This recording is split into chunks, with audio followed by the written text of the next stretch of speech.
परम पूज्य गणिनी प्रमुख ज्ञानमती माता जी की जय। सरस्वती नमस्तुभ्यं वरदे कामरूपिणी विद्यारंभं करिष्यामि सिद्धिर्भवतु मे सदा। सरस्वती सभा मध्ये सुलक्ष्मी ज्ञान रूपिणी कल्याणी सर्वलोकस्य माता ज्ञानमती मता। जलो द्वादशांग मई जिनवाणी माता की जय। सरस्वती की प्रतिमूर्ति पूज्य गणिनी प्रमुख श्री ज्ञानमती माता जी की जय। समय हुआ है अब जिज्ञासु भाई बहन बैठाला की पुस्तकें खोल करके स्वाध्याय के लिए तत्पर हुए हैं। आपने छह ढाला की प्रथम ढाल के माध्यम से संसार की 84 लाख योनियों में 4 गतियों के माध्यम से भ्रमण करते हुए जीवों की जो अपनी और पर की तमाम अनंत संसारी जीवों की कहानी है उसके बारे में जाना। पुनः ये जीव संसार में क्यों परिभ्रमण कर रहा है इस बात को बताने वाली है दूसरी ढाल कि मिथ्या बुद्धि अर्थात सर्वप्रथम ही उन्होंने कहा जीवादि प्रयोजन भूत तत्व सरधे तिन माहि विपर्ययत्व। जीवादिक जो 7 तत्व हैं उन पर विपरीत श्रद्धान करना यही मिथ्यात्व है। जीव को जीव नहीं मानना, जीव को अजीव की तरह मानना, अजीव को जीव की तरह मान लेना, ये सब विपरीत श्रद्धान के कारण आत्मा के अंदर मिथ्या बुद्धि आती है और यही मिथ्या बुद्धि संसार परिभ्रमण का कारण है।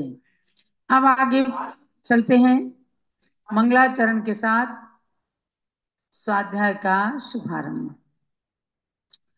तीन भुवन में सार वीतराग विज्ञानता शिव स्वरूप शिव का नमो त्रियोग संहारिके। देव शास्त्र गुरु की विनय करने के लिए जो आज्ञा आचार्यों ने दी है उसके अनुसार ही मन वचन और काय इन तीनों योगों को संभाल करके सावधानी पूर्वक आत्मा के अंदर छिपी वीतराग विज्ञानता जो है उसको नमन किया गया। पहले आपने मंदिरों में देखा होगा शास्त्र की गद्दी पर जब शास्त्र को विराजमान किया जाता था माने अलमारी से निकाल करके ग्रंथ को मस्तक पर रख के लोग लाते थे पढ़ने वाले और अपनी गद्दी पर स्वयं बैठ करके और सामने ऊंची चौकी के ऊपर शास्त्र को बड़ी श्रद्धा के साथ विराजमान किया जाता था और वही श्रद्धा के साथ उसका पठन पाठन किया जाता था। लोग सुनने वाले सुनते थे, बोलने वाले बोलते थे। आज भी परंपरा है लेकिन पाश्चात्य सभ्यता के कारण विनय के अंदर थोड़ा सा बदलाव परिवर्तन आ गया और यही कारण है कि सद्विद्या सम्यक ज्ञान की कमी आने लग गई। हो सकता है पुस्तकीय ज्ञान ज्यादा मिल जाए लेकिन विनय में कमी आने के कारण वह विद्या पारलौकिक नहीं हो पाती है। आध्यात्मिक ज्ञान प्रदान नहीं कर पाती, इसलिए उस विद्या को पा करके भी लोग विनयी नहीं बन पाते और मालूम बेमालूम देवसास गुरु का अनादर भी कर देते हैं। देखो आपने रानी कनकोदरी अंजना के पूर्वों की बात सुनी होगी कि रानी कनकोदरी ने अभिमान के अंदर आकर के उसने अपनी सौत को भगवान की पूजन न कर पाने देने के लिए चैत्यालय की प्रतिमा को बावड़ी में डाल दिया। देखो उसकी बुद्धि कैसी हो गई।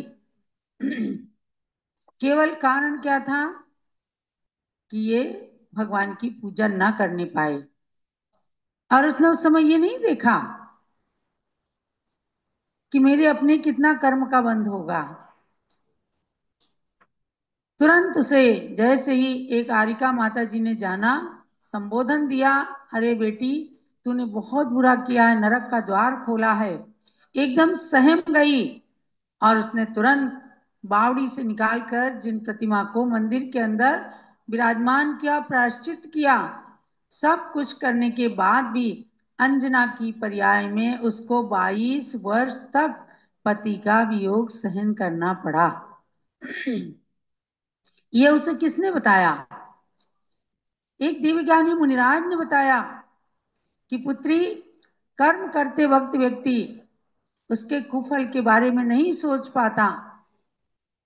तूने ऐसे ऐसे जिन प्रतिमा का अपमान किया था 22 पल के लिए, और इसलिए तुझे 22 वर्ष तक पति का वियोग सहना पड़ा है। अब तेरे अच्छे दिन आने वाले हैं और तुझे पति का संयोग मिलने वाला है। तो भव्यात्माओं, कर्म की जो सूक्ष्म व्यवस्था है वह जैन धर्म के अंदर बताई गई है। इसीलिए कर्म सिद्धांत पर टिका ये जैन धर्म है, जो कि पूर्ण आस्तिकता को बताता है कि आप स्वयं अपने कर्मों के मालिक हैं। आपको सुख दुख देने वाला कोई ईश्वर नहीं है। आप स्वयं अपने कर्मों के विधाता हैं। जैसा कर्म करेंगे ऐसा ही उसका फल भोगना पड़ेगा। तो इन्हीं चीजों पर जब विपरीत श्रद्धान कर लेते हैं तो अपना संसार बढ़ जाता है। और यही शिक्षा गुरुजन देते हैं कि ज्ञान चाहे थोड़ा हो, लेकिन वो सम्यक ज्ञान है अगर, तो संसार से तिरने का कारण बन जाएगी। और बहुत सारा भी ज्ञान है लेकिन वो सम्यक ज्ञान नहीं है, तो वो संसार को बढ़ाने का ही कारण बन जाएगा। तो हमने जीव तत्व के प्रति विपरीत श्रद्धान को जाना। मैं सुखी हूं, मैं दुखी हूं, मैं राजा हूं, मैं रंक हूं, इस प्रकार से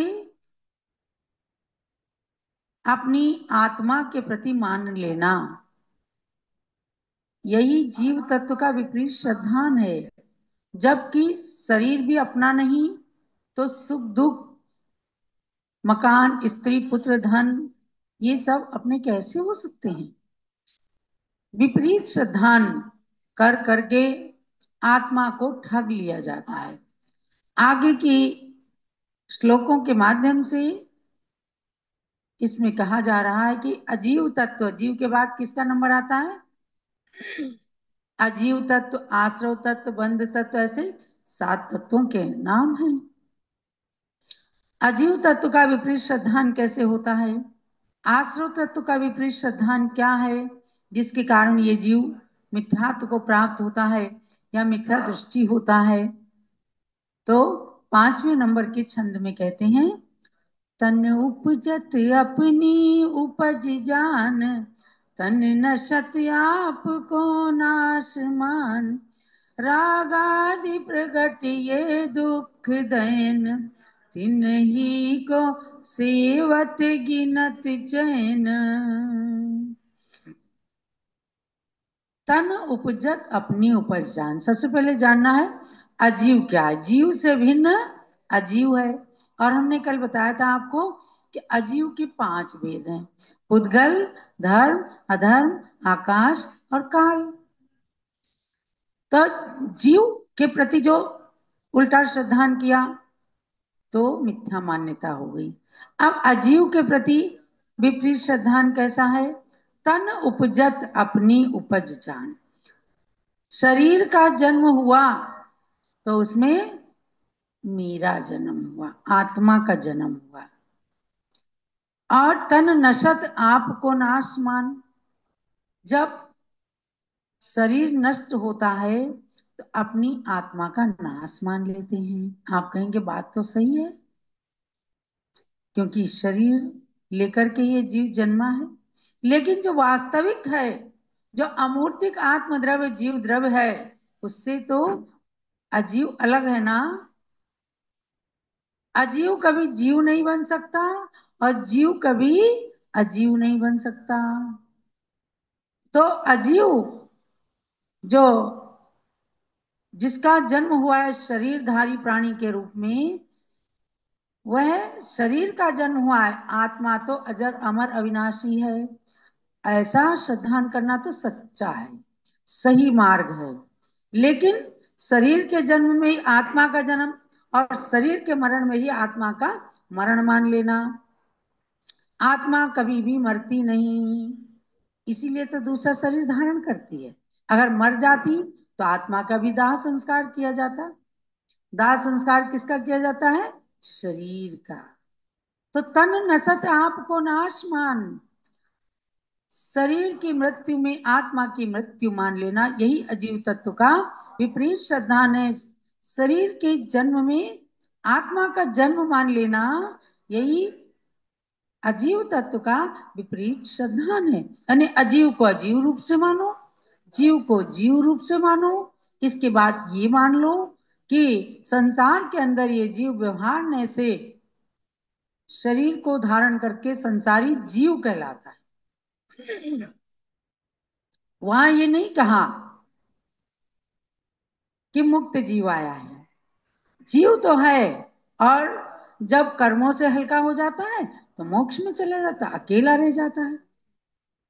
और जब संसार में आता है तो शरीर को लेकर के आता है, इसलिए वह संसारी जीव कहलाता है, वो संसारी शरीर नहीं कहलाता।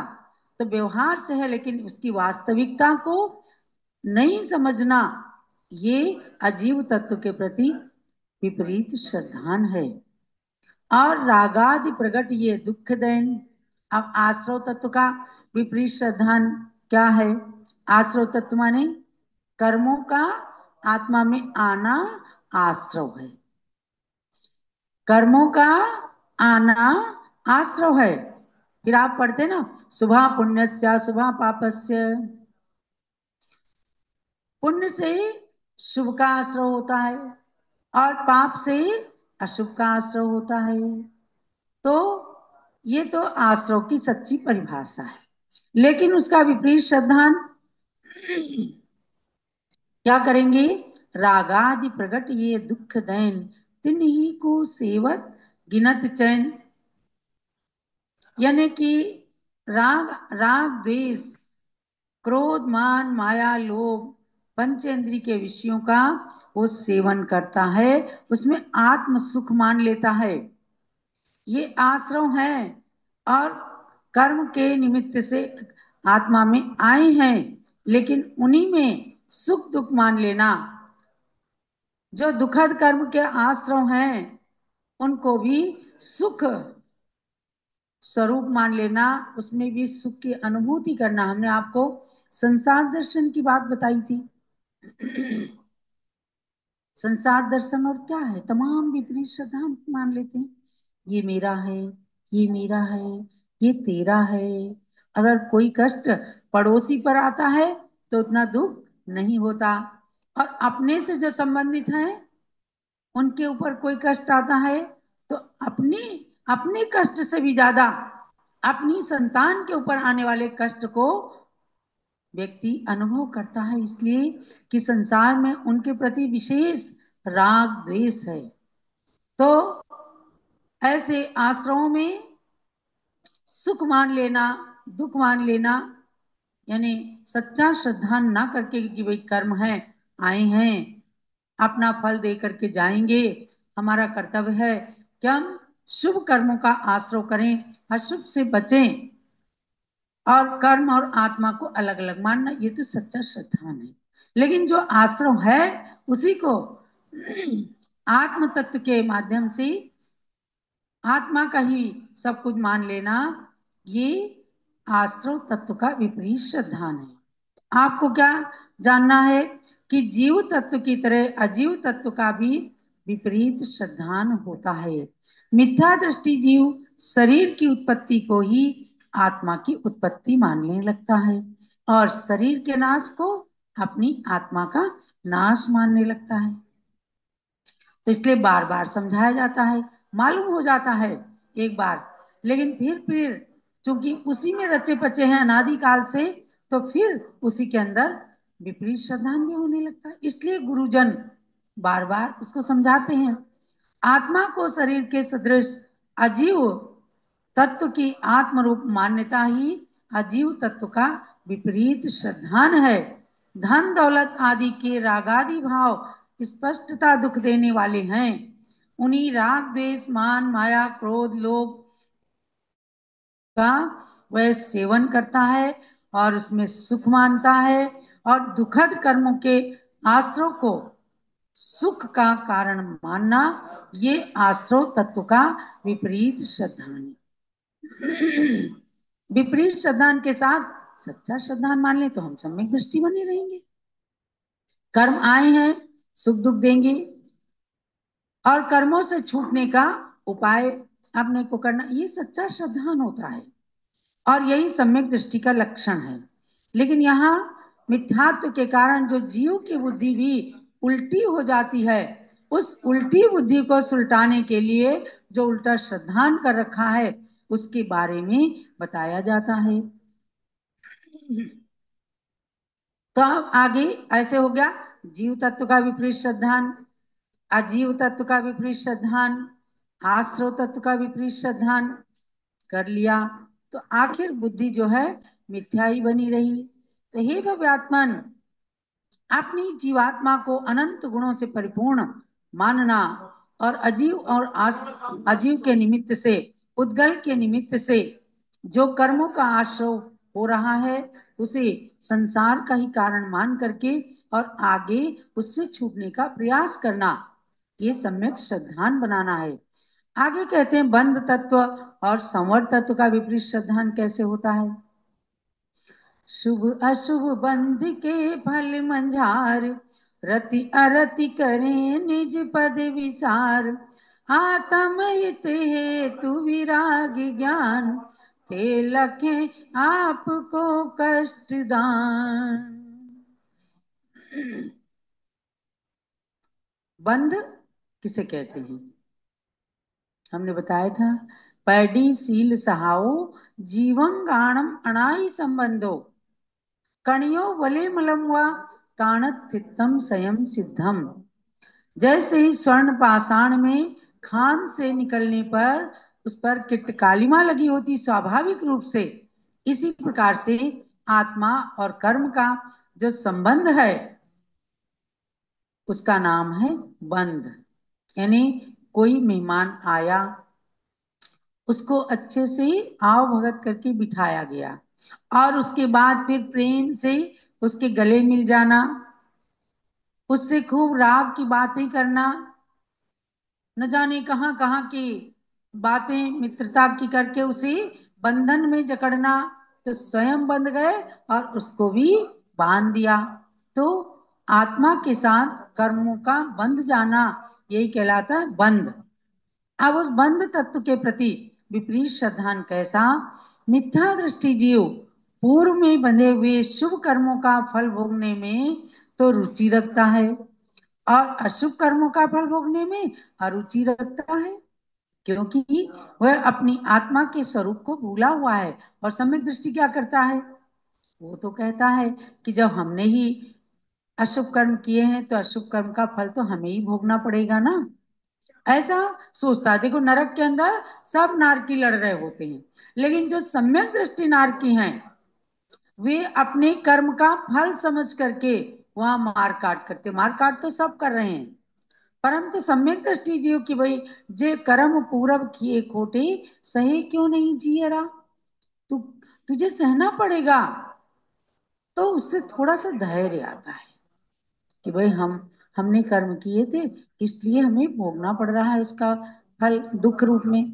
अब हम आगे अशुभ कर्म नहीं करेंगे तो हमें दुख नहीं भोगना पड़ेगा। लेकिन मिथ्या दृष्टि क्या करता है, शुभ में राग और अशुभ में खूब रोता है, विलाप करता है, मेरी तेरी करता है, और न जाने कितने लोगों को दोषी बना लेता है।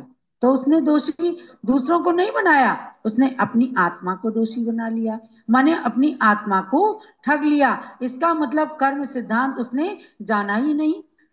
अगर कर्म सिद्धांत जान ले तो सीता ने क्या किया था, राम ने उसे वन में भी निकाला तो भी कहती है कि मैंने ही कुछ कर्म किए होंगे। सारी दुख को वो अपने ऊपर ले लेती है। मैंने ही अपने जीवन में ऐसे कर्म किए थे जिसके कारण आज होते हुए भी मुझे फल भोगना पड़ रहा है। और आखिर बात क्या थी कि वेदवती कन्या की पर्याय में उसने एक भाई और बहन को बात करते देख करके उनके ऊपर आरोप लगाया था। आकर के गांव में हल्ला मचा दिया कि ये तो खराब हैं, इनका तो चारित्र बुरा है। और उस कर्म का उदय सीता की पर्याय में आया तो निर्दोष सीता को किस तरह से उसे अपवाद का दुख भी सहना पड़ा, वनवास का दुख भी सहना पड़ा, और आखिर में उसने वैराग्य भाव धारण करके उन कर्मों को नष्ट किया है। तो महापुरुष क्या करते हैं, कर्म के फल का चिंतन करते हैं कि हमने कर्म किए थे उसको भोगना पड़ रहा है। और जो मूर्ख होते हैं, मूर्ख से मतलब आचार्य की परिभाषा में मिथ्यात्व का उदय होता है, वही सुख में तो फूल जाते हैं और दुख में विचलित होने लगते हैं, धैर्य खो देते हैं। ऐसे लोगों को कहा कि इससे तू आत्मा के स्वरूप को भूल गया है। अपने श्रद्धान को सच्चा श्रद्धान बना, कर्म बंध की स्थिति को जानकर उससे पीछे मत हट।